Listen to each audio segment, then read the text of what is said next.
भगवान तथागत बुद्धाने भगवंतांनी निर्माण केलेला सद्धम्म, त्या सद्धम्मावर आरूढ निब्बाणाकडे वाटचाल करणारा पूजनीय भिक्खू संघ या तिन्ही रत्नांचं अत्यंत श्रद्धापूर्वक अभिवादन करतो, त्रिवार पंचांग प्रणाम करतो.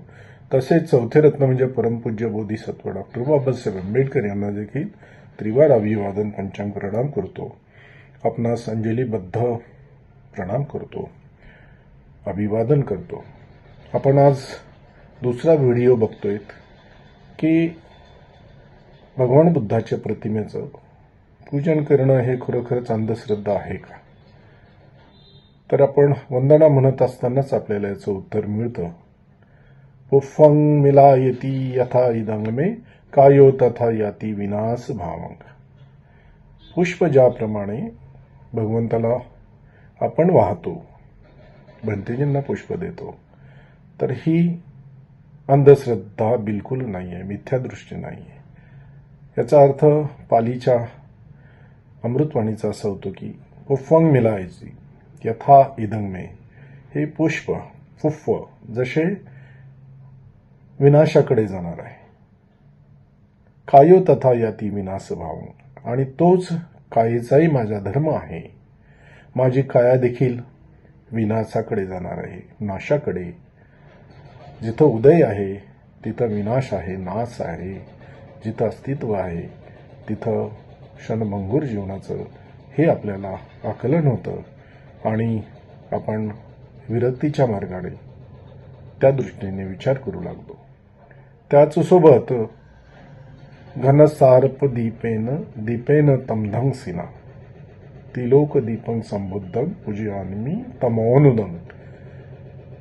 घनसार्प दीपेन, जसं दीपाने अंधकार हा दूर होतो, त्याच पद्धतीने हे सगळं अनित्य पुष्प आहे, गंध आहे,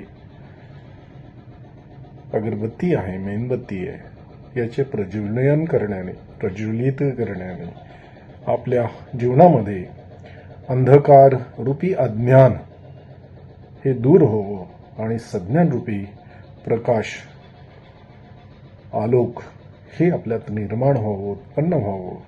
या पद्धतीचं हे सगळं बुद्ध धम्म संघ यांना आपण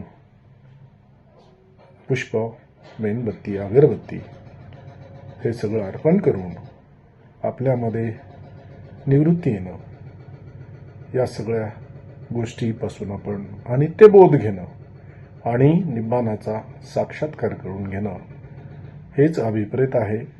तर आपण या माध्यमातून हे सगळं विरक्तीकडे चालायचं आहे. निब्बाण ज्यामुळं आपल्याला निर्वाणगामी प्रतिपदाचं आकलन होईल त्यावर आपण चालू आणि त्या प्रतिपदावरच कल्याण आहे. भगवंताने खूप लाखो लोकांना, करोडो लोकांना निब्बाणाकडे वळवलेलं आहे. सगदागामी, अनागामी आणि अरहंत भिक्खूची या आर्याष्टांगिक मार्गामुळे कुठेही जगात कमी नाही. सर्वांचं मंगल हो, कल्याण हो. धन्यवाद.